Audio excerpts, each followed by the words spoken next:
Welcome to our special coverage from Kabul. Well, the last US military flight took off from Afghanistan this week. The last US general has left. Yesterday, the Taliban were describing the day as Independence Day, saying they now control more of Afghanistan than they've ever had before. But now comes the hardest part of all, moving from an insurgency to a government. We're now hearing that the announcement of a Taliban government could come in the next day or two. My colleague from our BBC Pashto service has been speaking to the deputy leader of the Taliban's political office in the Gulf state of Qatar.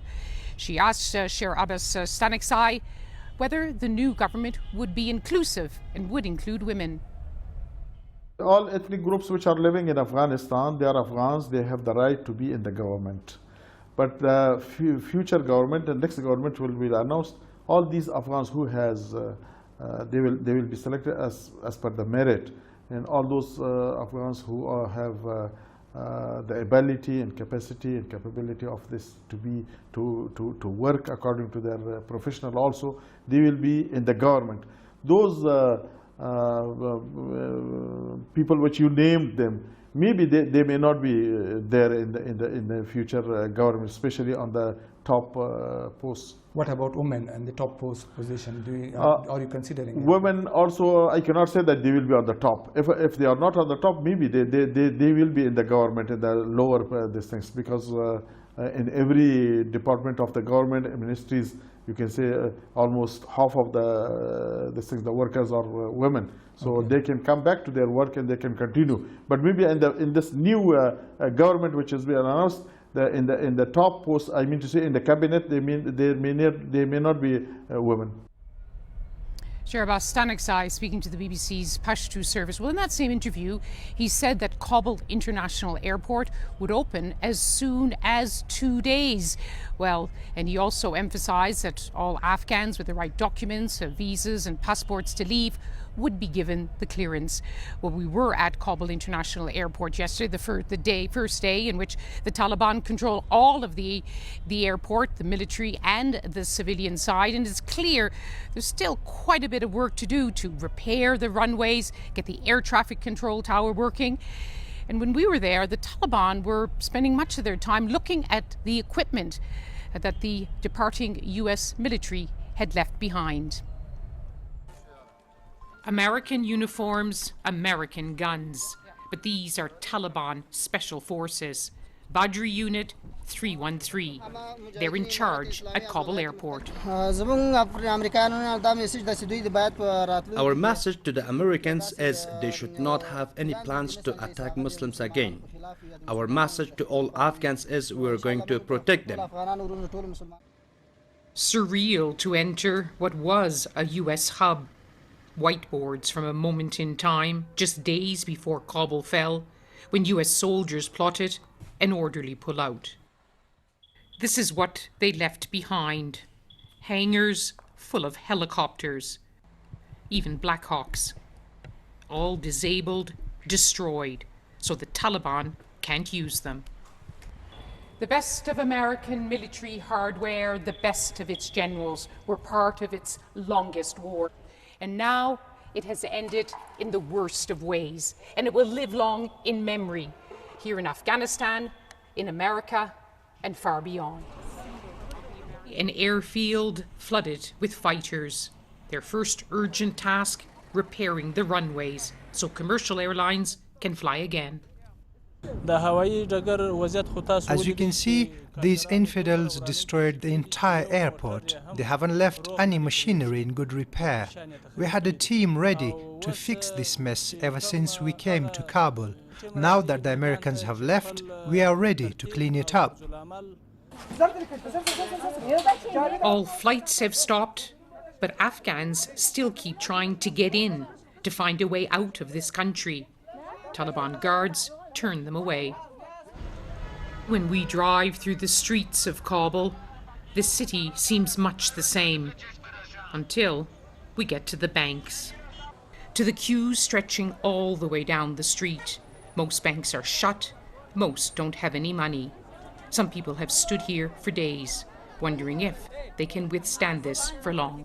I should build a future, I should study. So definitely if the situations are like that, that you should stay for 1 week just to take 10,000 Afghani, $100 from a bank. So it's not possible to live here. A country turned upside down and inside out. An old order suddenly ripped away. A new one suddenly started in chaos and uncertainty. Well, President Joe Biden, the U.S. Commander-in-Chief, has been making a strident defense of the U.S. decision to pull all of its troops out of Afghanistan. It was the first speech that he made since the end of the United States and other NATO's armies' nearly 20-year engagement in Afghanistan. He recognized that the decision had come under criticism, but he said he took his decision on the basis of unanimous advice from his advisors. We succeeded in what we set out to do in Afghanistan over a decade ago. Then we stayed for another decade. It was time to end this war. So we were left with a simple decision. Either follow through on the commitment made by the last administration and leave Afghanistan, or say we weren't leaving and commit another tens of thousands more troops going back to war.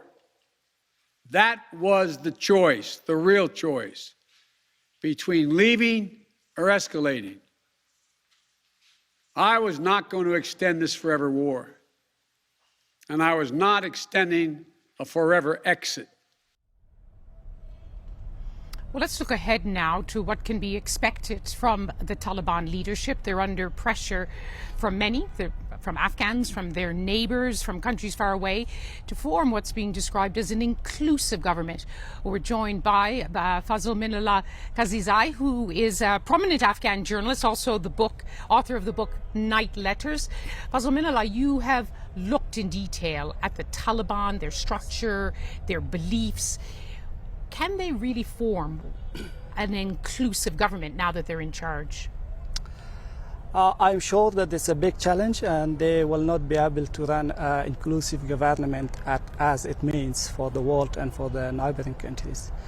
But yes, they will also not try to run a totalitarian regime as they ran in the 90s. Because of the pressure you mentioned in your talks is some things that run a big discussion inside the Taliban circles. So now the main subject for the Taliban is that are we allowed, according to Sharia, to give a seat for someone that he is accused for murdering people, massacring a lot of people, did a lot of thieving, grabbed a lot of properties of the locals, or he was allied with the US forces in the last 2 decades. This is a big challenge for the Taliban fighters, for the low-level fighters, and I'm sure the Taliban cannot give this effort and courage to give a seat to someone that he have a bad reputation during the US invasion in the last 2 decades. But yes, the Taliban agreed on a new strategy that they will look after some former politicians from different jihadi parties, especially from Jamiat, that they do not have very bad reputation, or they have a less high-profile seats in the last 2 decades under the U.S. umbrella. For example, there was a lot of focus on the meetings as soon as Taliban leaders came to Kabul with the former President Hamid Karzai, Dr. Abdullah, who was, his last position was the chairman of the High Council for National Reconciliation. Were those talks just about courtesy? Is it possible they would have roles? The talks which was carried out after the collapse of Kabul, it was all symbolic talks. And beside that, it was the talks that ran because of the pressure of Qatar and Islamabad, Pakistan. I'm sure there is no seats and there is no big position for former President Hamid Karzai. Yes, for Abdullah, there is a chance that his faction will have some things in the new government, in the new inclusive government, but not himself. So strongly the Taliban are looking after those Jamiatis members or those Wahdat party members that they had a low profile position in the last 2 decades. If the Taliban they cannot afford, if they did the courage to give something directly to Abdullah or to someone that they were in a high position in the last decade, 2 decades, it's a big challenge, and it can cause an internal differences among the Taliban lines.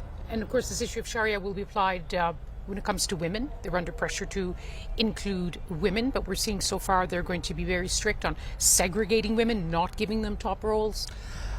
Some things is very clear with the Taliban, so they cannot give up to some of the principles that they fought for decades for that, and that is the main code and principle of the Sharia law. So they believe that the woman cannot be in the lead, and they bring some logic and some documents out of the sources of Islam.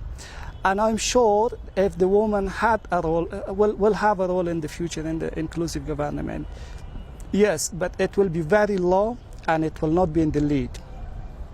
Fazl Minullah Kazizai, thank you very much for joining us, Afghan journalist, author of the book Night Letters.